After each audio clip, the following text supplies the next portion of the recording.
following program is intended for mature audiences. Hey, these uniforms are lame, man. What do you say we have a rock and roll party?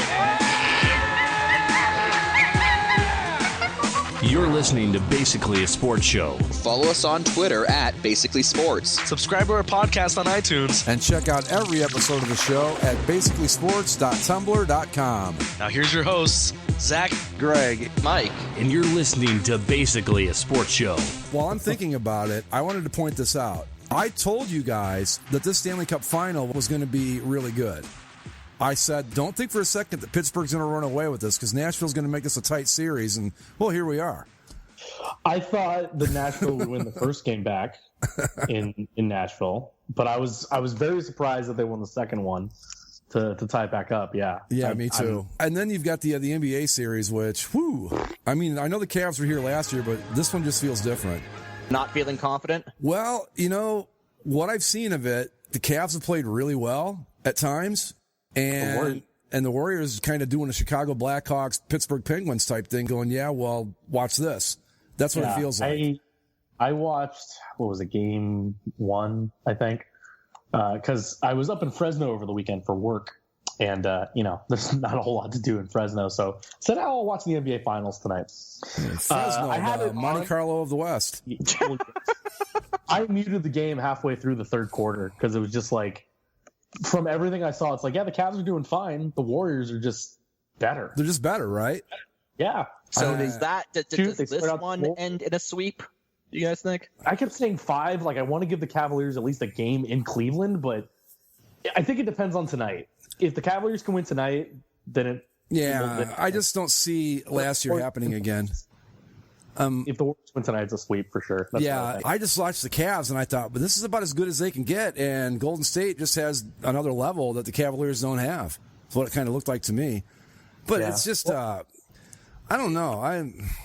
I guess it'd be great for their fans and all that and whatever, but there's no likability about them at all that I can come up with. Screw them because of the whole Durant thing. I'm just going to be unapologetically. Yeah. It's like when you play a game of Madden or a sports video game and you decide, I'm tired of getting beat, so I'm going to drop it down to the rookie level and put everybody on 99. That's kind of what these guys feel like right now. I don't think any of us could have had a problem with the Warriors before this because this is a team that they did it the right way. They drafted, like, all the guys that are their superstars. Yeah, they're a super team now. All the guys that are their superstars, though, they drafted. They drafted Curry and Thompson and Draymond Green. Sure, they brought in Andre Iguodala last year, and that was fine. And, I mean, you need to have free agents to fill out the roster, but their main guys are drafted and grown there. The Warriors are a team that, say, 6 years ago, we would have thrown them in the group that we talked about last week where you just don't see a way from them winning a championship because no one's going to go play there as a free agent. And like you said, they built it from the ground up, became a very good team, and now here they are. Curry and Iguodala and Thompson, those guys are going to probably get a second ring out of this, but I just don't think that it's going to be... I don't know. And then Durant is playing really, really great in the finals to make it even worse. Yeah. I don't know if this all is an indictment of the Warriors themselves, though. No. It's Durant. Yes, in this era of the NBA, there are super teams, and that's just how the game works now. It's not good, but that's just how it works. But I remember when he was a free agent, the talk was him either going to Golden State or to Washington. And I think, somebody made a in our NBA thread on the boards, they put up a good point, which I think is kind of the same here. Obviously, the salary caps are different and all that, but when LeBron went to Miami and made their team there, this was still something that had to come together elsewhere, and it wasn't like he was glamming on to everybody. A pre put together, right? The example they used was LeBron didn't go to the Celtics. Mm-hmm. He didn't join on with the Paul Pierce, Kevin Garnett, Rajon Rondo Celtics to go win a title. They still had to come together, and they had to make sure it was going to work. Yeah, I mean, obviously, with that talent, it had to work at some point, but it wasn't. He didn't jump onto the Lakers. He didn't jump onto the Celtics. He still tried to go do his own thing, and it worked. If Durant would have left, he'd be joining John Wall and some other talented guys in Washington, but that's not joining onto a team that just won 73 damn games. I completely agree with that. what LeBron did. And you got to remember, too, Wade was coming down the other side of his career at that point. Bosh was an X factor. I mean, you knew he was pretty good, but he wasn't. Right. I mean, let's be honest, he's not Klay Thompson. He's not Steph Curry. And they had no bench at all the first couple of years there. It's just a whole different thing. Yeah.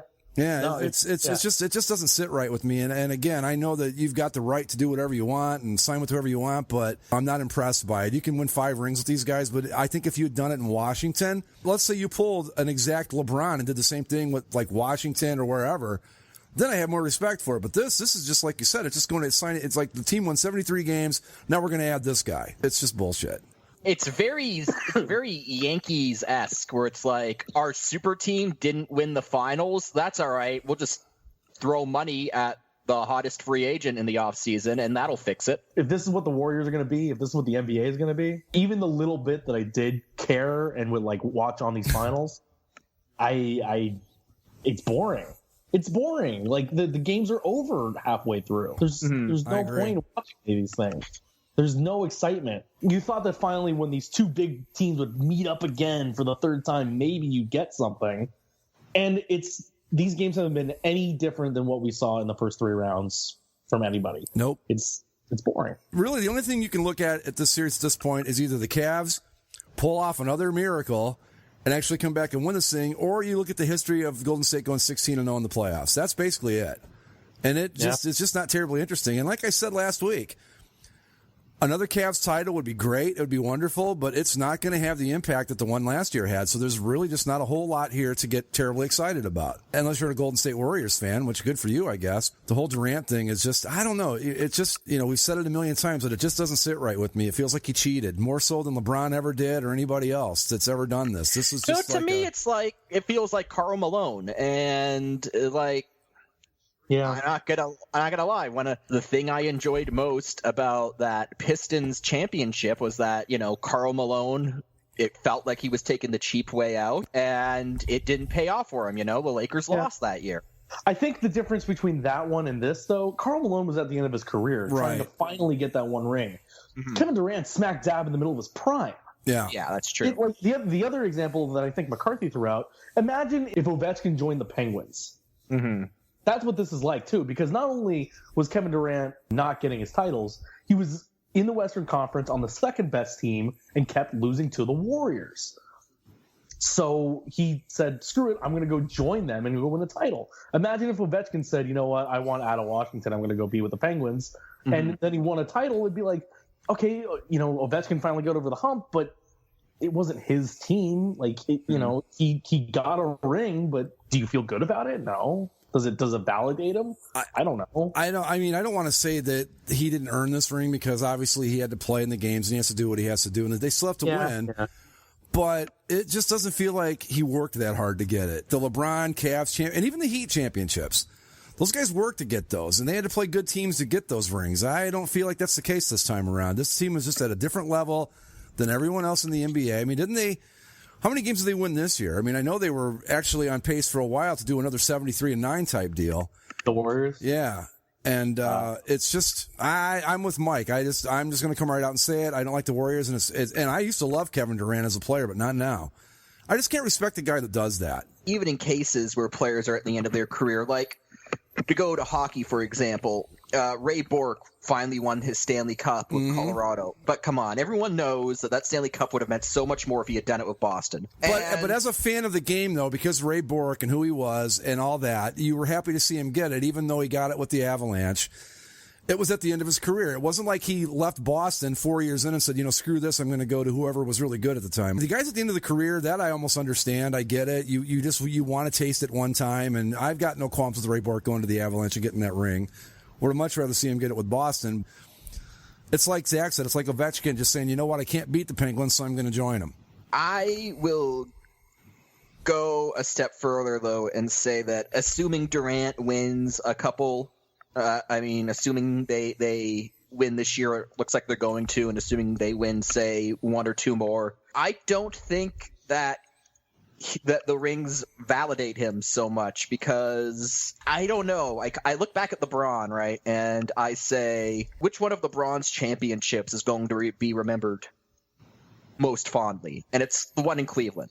Not to say, because I think you guys are right, the Super Friends team in Miami was a different situation than Durant going to Golden State, but it still kind of has that onus of, oh, it's not as good as if he had won elsewhere. And then LeBron won elsewhere, and that's going to be the LeBron championship that everyone remembers, assuming he doesn't win anymore, and I think he will. But with Kevin Durant, unless he goes back to Oklahoma City or goes to Washington and wins one, if you assume that all of his title, that he's going to win 2 or 3 and they're all going to be of Golden State, I definitely think he's going to be remembered fondly as a good player when you add the stats and rings together, but I do think there's always going to be that little nagging thing of he had to join an already stacked Warriors team to do it. Yeah. What if he ends up being the finals MVP? Because he's been their best player through 2 games. How does that change it? I don't think it does. I don't think it helps his case any, because we keep beating the same dead horse, but he joined a team that had won a championship 2 years ago,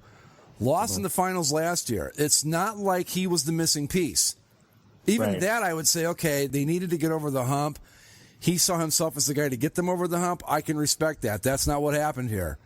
And I still stand by the fact that they would have been here whether he played for them or not. Maybe if it was the end of his career, he only had 1 or 2 seasons left and he wanted to get that ring, that's one thing. But dude's in the prime of his career, and the only team he's ever played for up till that point came within 1 game of knocking off the Western Conference champions, and the team's still good enough to make the playoffs.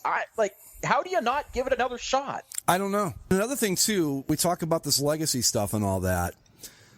This isn't going to be Kevin Durant's championship. It's Steph Curry's team. It's Klay Thompson's team. It's Andre Iguodala's team. He's just another guy that played for it. I don't see this as Kevin Durant's team winning the championship like it would have been had it been in Oklahoma City or in Washington for that matter. But it feels to me like you're cheating yourself a little bit by getting it so easily. Like Mike said, LeBron's championship in Cleveland, that's the one that everyone will remember because, man, they earned that thing. There's no arguing that. They came back from a 3-1 deficit, beat a team that won 73 games in the regular season. They earned that shit.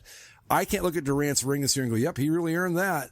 Unless he goes back to Oklahoma City or goes to Washington to win one, I think all of his titles with the Warriors, it's not going to be Kevin Durant's ring. It's not going to be the Kevin Durant championship. It's like John Elway, when Elway won the Super Bowl, it was the big moment that the owner said, this one's for John. And that meant something because the Broncos had been there 4 times with Elway, and they got smoked each time, and finally they pulled it through. If Elway had just been like, screw this, I'm going to go to the Giants now, that Super Bowl wouldn't have meant as much. Narratives are peculiar things. Kevin Durant will go down as one of the great basketball players. He's going to get at least 1 ring, probably 2, maybe 3. His career will justifiably be celebrated as great, but he's never going to be on the level of someone, say, LeBron James, because LeBron James has that narrative. I hate to break it down as a matter of like number of rings, but it's more just how that they were won. Yeah. Well, Greg, I think this is an interesting kind of parallel, but how do you view the 2009 Yankees championship in regards to A-Rod? Kind of the same way, basically. Yeah, granted, in baseball, it's a lot tougher for one guy to make all the difference. Sure. But he went to the Yankees to get that ring. I think Durant. I think you mean the Yahis. Excuse me, right, the Yahis. Durant is obviously a more likable player than A-Rod's ever been, but I think that his championship will be viewed in much the same way that A-Rod's is viewed now. You don't even think about it. It's like, he won a ring, but that team would have won it without him probably. So It's just, that's a good comparison, Zach, because that's kind of exactly what we're going to end up with here. Is a great player amongst a team of great players, got a championship ring. Well, good for you. And even with LeBron and the whole Super Friends thing, it wasn't like Miami was the best team in the league and they said, let's all go here and make them even better. Right, exactly. I think Washington would have been a very interesting win with him and John Wall. And they've got some good young talent there. Mm-hmm. And you got to get through LeBron to get there to do it. Now, that's the way you want to win one, to me.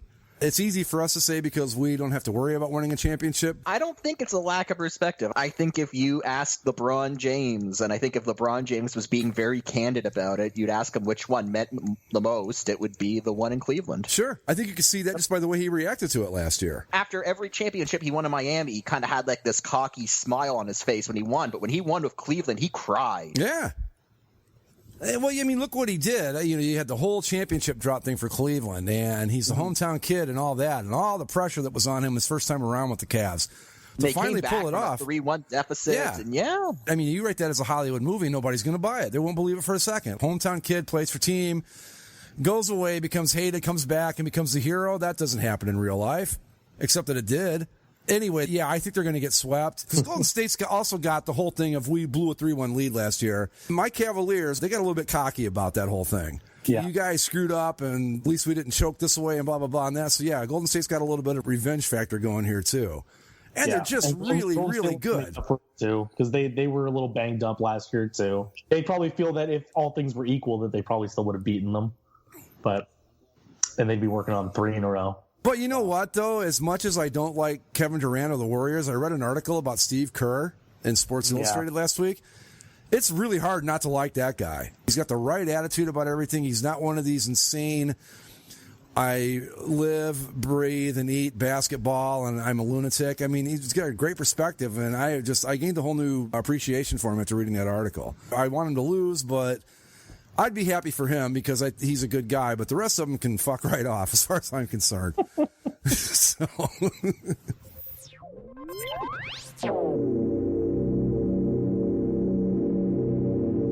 Okay, so here we go. I just saw this on foxsports.com.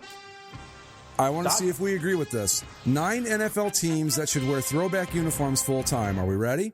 We'll do them one at a time and see if we agree or not. Number 9, the Philadelphia Eagles. The Randall Cunningham era uniforms are the ones they're showing here. The Kelly green, silver pants. I know there's talk about going back to the Kelly green, but I kind of like their current look. I like the current look just fine. I like this one better. The throwback look better. I would say the current look, except I really hate the current number font. Yeah. I don't mind the midnight green. I don't mind the darker color scheme, but that number font that they currently use is just god-awful to me. So, and I'm going to give Nike a little bit of credit here, and I don't know if this was by design, by accident, or if my TV just has it wrong. But I think since the Nike takeover, the midnight green looks a little bit better than it did prior. Well, it took them a full season. Right, but once they got it, I thought they really got it. It looked really good, I thought. It took them a full season to figure out dark teal. Yeah. But of this team, I would say that, yes, I would prefer the throwbacks, but I don't necessarily think that they have to go back to it. I am in favor of, and I can never remember the Super Bowl that they went to in these, but it's when they lost to the Raiders. That was Super Bowl 15, 1980. I always liked that with like the 20 sleeve stripes. Yeah. Like, it's probably not feasible because no one wears sleeves these days, but that's ideally my favorite Eagles uniform. Yeah, so these guys, I'd say, yes, the throwback uniform is great. I love it. I would prefer it, but it's not a major improvement over what they wear now. No, keep the current. I'm fine with that. I'd say go to the throwback. They're terrible. Yeah, change the numbers, but I like the new or the current look just fine. I would prefer the throwback, but I'm fine either way. Number 8, the Chicago Bears. Are you freaking serious? I don't. Right now, I'm going to tell you, are you fucking kidding me with this? You want them to go back to those high school uniforms from the 50s? No way. No. Best home uniform in football. Sorry. Simple as that. Is that the one that they're using? Is that the plain blue helmet, gray face mask with the orange numbers and 3 sleeve stripes? Oh, fuck no. No, those things are terrible. The Chicago Bears already have a classic uniforms. Yeah. The Bears, like you just said, Mike, they're classics. They've been wearing these for a long time, longer than I've been alive. This might be a slight piece of hyperbole, but I don't think I'm stretching too far to say that would be like saying, like, should the Montreal Canadiens wear throwbacks? Yeah. It's like, technically you could find older uniforms they wore, but they've been wearing the same basic design forever now, and it's fine. Yeah, these things, like I said, they look like 50s high school uniforms to me. These are lame. It's a plain old number, a couple of stripes, blank helmet. No, absolutely not. The Bears have one of the best looks in all of the NFL. Now, I think did one of you say it was a perfect football uniform? Because I'd agree. I think their home uniform is the best home uniform in the NFL. It's just flawless. There's not a thing wrong with it. I love it. It's up there. Yeah, it's one of those. I will agree slightly. I'm going to say, and I know, Greg, you're going to disagree with this, but I think the white jersey on top of the blue pants is probably my favorite NFL uniform. Really? Yeah. Okay, that's fine. Yeah. It's a good look. Probably what the road looks. I think that a team other than the Bears with that exact same look would look great. But to me, the Bears, because they're the Bears, because they're like one of the oldest franchises in the NFL, the all-white just seems more traditional for them, which is, I think, they need to be. But the white over navy looks really good, too. I have no qualms about it. Okay, number 7, the New England Patriots. No. Going back to Pat Patriot. No, because all that represents for them is failure and mediocrity. All that represents is the Bears steamrolling them in the Super Bowl. Yeah, and honestly, I don't even really like Pat the Patriot as a logo. I think it's far too intricate. But Pat the Patriot was a newspaper cartoon that they adopted as the logo, and it's for a newspaper cartoon from the early 60s. Well, it's not very well drawn. I'm not crazy about their current look. I think with a few tweaks, it could be really good. Right now, it looks like it was designed by committee, and that, you never get anywhere good with that. But I like the old Pat Patriot uniforms, but not enough to say, okay, they need to switch back to it full time. Would I like to see an updated version of it? Yeah, I think that'd be great, but not to go back to the prior ones, no. I have serious problems with the Pat the Patriot look. Yeah, and I think that that uniform style with the UCLA stripes over the shoulders, there are plenty of teams that do that look better than the old Patriots did. Yeah, I like I said, an updated version of the Pat Patriot thing I could go with, where say you go with the blue jersey instead of a red one, since you are supposedly representing the Patriots from the American Revolution. You might want to at least get the color right. Yeah. But yeah, I think there's a good uniform to be had here, and neither one of these have everything needed to do it. Number 6, I think we're going to get an across the board yes on this one. The Atlanta Falcons. Yeah, definitely. Especially after that Super Bowl. Yeah. The throwbacks that they were wearing before the helmet rules changed, to go back to those, you've got one of the best looks in the entire league, I think. The current Falcons uniforms are bad. They are just bad. But on top of that, they're now associated with the worst collapse in the history of the Super Bowl. Just get rid of everything that has that stink on it. Okay, now here, this article, okay, they're saying they should go back to the Jerry Glanville era black helmet throwbacks. I say no, go back to the red helmets, the throwbacks red they were helmet, yeah. Yep. And fix the helmet stripe. Don't make it the alternating gold and white. Make it. Yeah, Georgia Tech can get over it. Yeah, I think at this point they probably can get over it. I have to agree. Number 5, the Los Angeles Chargers of San Diego. 100%. Yeah. Yeah. I mean, any look prior to this one. I don't care. Pick one out of a hat. Anyone prior to this one, you're good to go. Take your damn pick. Make it the powder blues, great. Make it the Dan Fouts ones, fine. Yep. Make it even the Navy from the 90s. Yep. Give me a Junior Seau jersey, fine, do it. Any single one is a vast improvement over what they wear right now. So we're all in agreement. The Chargers have never this is a situation where I don't hate the current ones as much as you guys do, but I really, the Chargers have never had a bad uniform. These aren't like what I would call bad. They just have things that aren't quite right, like the shoulder stripes or the sleeve stripes. I don't even know what are they. Are they shoulder or sleeve? Because they're kind of like in between. There's a couple things that bother me. There's too many outlines on the numbers. Right. And then the lightning bolts aren't going the right damn direction on the pants. But, Okay, here's a question then. Okay, so now we've all decided we'd like to see a different version of the Chargers uniforms. We all are pretty much in agreement that everything they had prior to this one was great. So you get to pick the one that you want them to go back to. Which one do you choose? Dan Fouts era with the yellow pants. Mike? Yellow pants, yellow face mask. I would go with the powder blues. It's a tough call, but I'm with Zach. I think I'm going back to the Dan Fouts era stuff.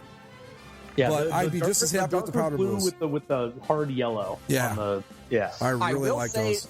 I will say that those Dan Fouts pants, where it was like the yellow pants and it had the blue stripe down the side of the solid white bolt inside of it, that was cool. Yeah. I think that was a great. But again, whenever I play Madden and I can play around with the uniform combinations, that's the one I do for the Chargers. Me too. Yep. I like uniforms with colors in them, man. Like, yeah. You're the San Diego Chargers. Make yourself colorful. Well, now they're the Los Angeles Chargers. Well, now they can go fuck off. So, but they're gonna fight for LA, Zach. Oh, they lost. Okay, that's a battle that's already been lost. Like number 4. This is third place still. Oh, by the way, just to add to the embarrassment of the Chargers in Los Angeles, because it's hilarious. So, because they're my favorite football team, on my ESPN app, they are they're listed as my NFL team of choice. So I get their news alerts, and a couple days ago, it was the GM, and they asked him how are you coping, with the move to Los Angeles, and he goes, you know what? Sometimes you just have to barrel ahead, box everything out, and just go for it. It was the saddest, most this isn't going well answer he could have given. Right. It's look, I didn't want to do this. Dean did it. Don't blame me. I'm just trying to do my job. We're just doing the best we can under horrible circumstances. Yeah. Okay, number 4. This one should be interesting. The Dallas Cowboys. Which throwbacks are you talking about? The white helmet with the gray face mask, 2 stripes, 2 blue stripes. Here, I'll just send you a picture. Hold on. No, you know what? No. The Cowboys are what they are right now. The throwbacks that they use occasionally, those are a nice change up. But the Cowboys look is the white with the silver pants. Really. I mean, we've argued about this for years. The only thing they need to do is get all the colors lined up, and it's a perfect uniform too. Yep. How hard is it to pick one shade of silver and one shade of blue? Well, the funny thing is too is I think the road pants match everything perfectly. Yeah. How hard would it be to just look at that and go, okay, we've got these green ones over here, or these look exactly right. Let's wear those instead. That's what I'm trying to tell you about. I don't get it. But I'm with Zach. I think we stay with what we've got and just fix the colors. These are neat throwbacks for a Thanksgiving game, but I wouldn't want to see them full time. Yeah, they're neat alternate jerseys for them. But their regular look is. And it's just, I don't think it would be just beyond the uniforms. If they went to those throwbacks full time, is the logo just going to go to just being a single blue star with no outlines? Yeah. That's not. I don't think that could work. Yeah, I don't even know that. Some of the throwbacks have a history to them, you know what I mean? Say San Diego's or even New England's for that matter. It may not be the greatest history, but it's a uniform that's kind of ingrained in the consciousness of people that have been around long enough to see it. The Cowboys throwbacks are so freaking old that I don't remember them ever wearing them or anything like that, so I don't know. I think they only wore them for their first couple of seasons when they were objectively terrible. Number 3, I don't think we'll get any argument here except for which version to go with. The Los Angeles Rams of Anaheim. Yep. Yeah. No give me the about Vince Ferragamos. Give me the Vince Ferragamos. Give me the Deacon Jones, but I'll take the Vince Ferragamos too. I'm gonna go with the blue athletic gold and royal blue. Yeah, I'm with you guys. Either one, but again, like the Chargers, any uniform prior to these that the Rams want to wear would be just fine. Well, not any uniform prior to these. Let's not, let's excommunicate all the St. Louis garbage. That's what. Well, yeah, that's what I meant. Or that one weird year in Los Angeles where they wore USC colors for some odd reason. They did? Or when they wore black and red in Cleveland. Yeah. All right. Well, yeah, they were black and red in Cleveland, and then there was one year in LA where they wore red and gold. It was just strange. Oh, you're talking way back. All right. Yeah. Way when they first moved to LA, they were like, let's be red and gold. Let me amend my statement. Either the blue and whites or the blue and golds are fine. Number 2. Okay, here's another question of which version are we talking about here? The Tampa Bay Buccaneers.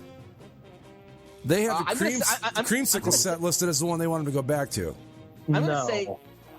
I'm going to say yes, because either the creamsicle set or the previous pewter set, both of those are superior to what they have. So either way. I was saying no to the creamsicle. I would go to the Super Bowl uniforms. Me too. The creamsicle's kind of like the Cowboys throwbacks, a neat alternate for a once in a while thing. I don't like it as a permanent look. But the Super Bowl Mike Allstott era Bucs uniforms, why they ever changed that is an enduring mystery to me, because they were just they were going through all these sunken ships, and were just inspired by the swashbuckler carvings they saw all over them. Oh yeah, decided that they needed to change. That prior set, every single combo looked great. Every single one. They could not do a bad uniform with that look. It is interesting that that their current uniforms were adopted like a month before Malcolm Glazer died. So I'm convinced he was like deathly ill, just barely awake, and some Nike executive snuck into his room and was like, "Hey, we need you to sign this." And he didn't know what he was signing. But they should have stuck with what they had before, because that was a classic, a modern classic, as we like to say. Now they have alarm clock numbers. Yes. And they look like idiots. Yes. Yeah. And finally, the team I brought up at the top of the list here, the Miami Dolphins. I say absolutely 100% yes. Go back to the throwbacks. No question about it. Yeah, it's fine. Yeah. I don't even, whatever version of throwbacks you want to do. I actually really like the 90s and 2000s version. I think that the Dolphins are a team, like a lot of the others we brought up, that they never really had a bad look until this one. And it's like you said, Zach, it's not a terrible look.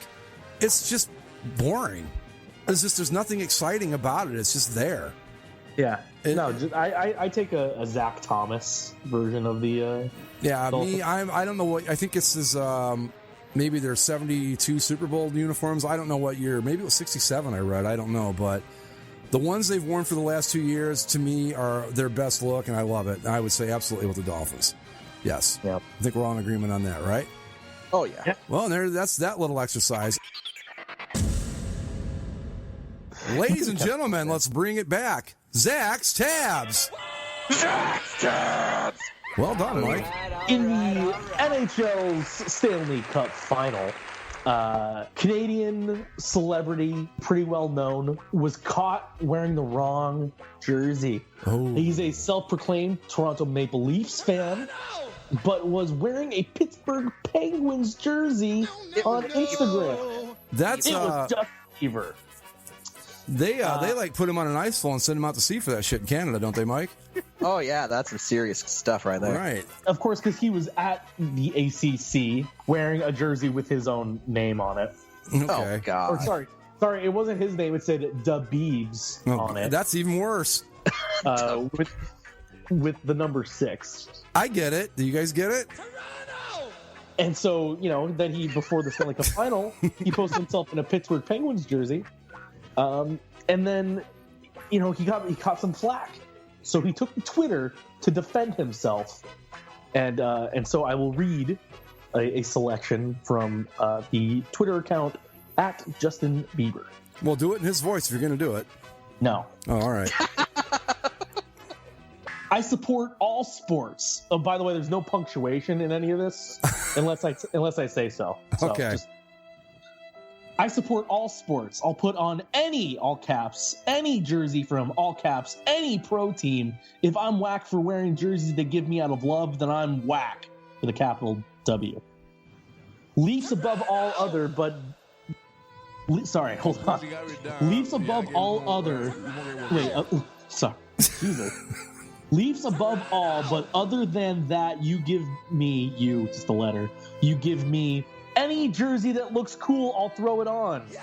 I also don't know enough about sports to capital R really have valid opinion, but I do enjoy sports, 2 exclamation points. And any high-level sports game, period. Any team. Let's subject him to a Jacksonville-Cleveland game and see how he feels about that. He, basically, we ascribe too much sports fandom onto Justin Bieber, and he's tired of it. I don't think he had to worry about that with me. But I'm going to defend him for a second here. It sounds to me like he might have a little uniform geek in him, and I'm okay with that. Leafs above all, but other than that, you give me Any jersey that looks cool, I'll throw it on. Well, now see, there's certain things he can't wear if he's a Leafs fan. And Mike would be better suited to address the teams he's not allowed to wear. If he wears a Canadiens, a Red Wings, a Bruins, or a Sabres, or a Senators jersey, I think we're legally allowed to execute him. But I can't give the kid too much of a hard time for digging on jerseys. I mean, that's what we all do, right? I just love how he in the first part, he's like, I love all sports. And then later on, he's like, I don't know enough sports to have opinions. And it's, I don't know. And then something for you and I, Greg. Okay. Bob Stoops retires from his post at Oklahoma. No kidding. Yep. A 33-year-old offensive coordinator will be taking over for the Sooners next year. Did he give a reason why?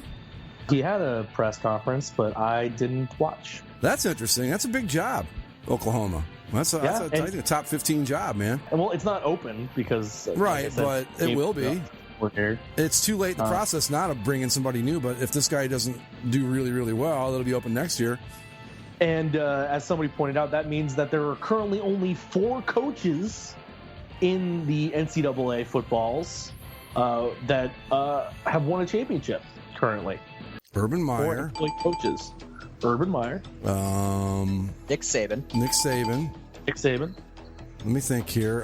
What's his name? Les Miles. Les Miles is a free agent still. Oh. So technically... he's not included on this list because he does not have a job right now. Urban Meyer, Nick Saban.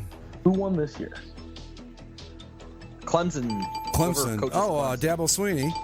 Dabo Swinney. And this is tough. Who coaches Florida State? Because they won it a few years back, right? When they beat Auburn. Yeah, the last BCS one. Is that coach still around? That was Bobby Bowden. Didn't he win the championships with them? That was Jimbo Fisher. Was it Jimbo? So Jimbo Fisher's the other one? Yep. Oh, okay. Cool. Yep. Wow. Well, that's about the only teams that have won the national championship in the last 20 years. So, yeah. Very Because Saban's got, 7 or 15 or something, and Meyer's got 3. And Saban's got 5, and Meyer's got 3. Yeah, well, there's 8 out of however many. Yeah. But yeah, that Oklahoma job, no, they can't do anything this year because it's too late in the process. But I promise you that I'm going to say it's going to be open either way. Unless he wins the national championship, they'll find it's kind of like, what was that idiot that took over for Jim Tressel? I can't remember his name now. He's still coaching the linebackers now, but I can't think of his name. Yeah. I can't remember his name. We all knew that was not a permanent appointment. He was going to be moving on. What the hell was his name? Anyway, Luke Fickell was the Ohio State guy. 18 seasons at the helm of the Sooners. He won a title, didn't he? He won a title. Yeah. Yes. I wonder if scandal is soon to follow here, because sometimes that's what happens when a guy just retires out of the blue for no reason. Oh, well, it could be the NCAA investigators are hot on his tail. Speaking of scandal, the 3 people involved in Penn State are going to jail for the whole Sandusky thing. So good. And because we didn't get around to it when we first talked about the final, I have given, not just me, but a lot of people have given Nashville a lot of guff over the years for their fan base, and I still consider them to be a little bit of tryhards. And the whole, everyone's so amazed that, they memorized the chant. Well, I mean, good for them. It's a stupid chant. It's not like they're memorizing a passage from Shakespeare or something here. Right. But I got to say, I've been thoroughly impressed with how they've turned up in the streets and in the building for their 2 finals games. So I'm glad they're enjoying their time. I take back nothing. I stand by everything I said. You stand by everything you said 10 years ago, Mike? Yes, I do. Everything. I retract nothing. I like it, Mike. You're a man of conviction. I retract nothing. Jim Balsillie should have moved you all to Hamilton. And screw you all. And I have one last note to go out on here, which I think is appropriate, considering where our show got its start and everything. Today is the 20th birthday of SportsLogos.net. Congratulations, Chris, on 20 years, and thanks for giving all of us uniform geeks a place to go do our bit. And here's the 20 more. And work ourselves up into a frenzy over stupid shit. Minute garbage. Right, exactly. I've been at the site 11 years now. After when the Ducks unveiled their new logo, so it's been 12 for me. Let's see. 2005, yeah, 12 years for me. 2003, so 14. 14 years for Mike, yeah. 14 years. Oh, wow. Look at that. Happy birthday to our beloved boards and our beloved Supreme Leader and all that other good stuff. Chris Kramer. That's right. Praise be his name. He lets us host this show. Basically, that's our command central for the podcast. Most greatly appreciated and all that other good stuff. And, well, I guess that's it. Follow us on Twitter at Basically Sports. Go to the website, basicallysports.tumblr.com, Spreaker, iTunes, Stitcher, and YouTube. And you can also find us on Facebook. And with that, we is out of here. later. Later.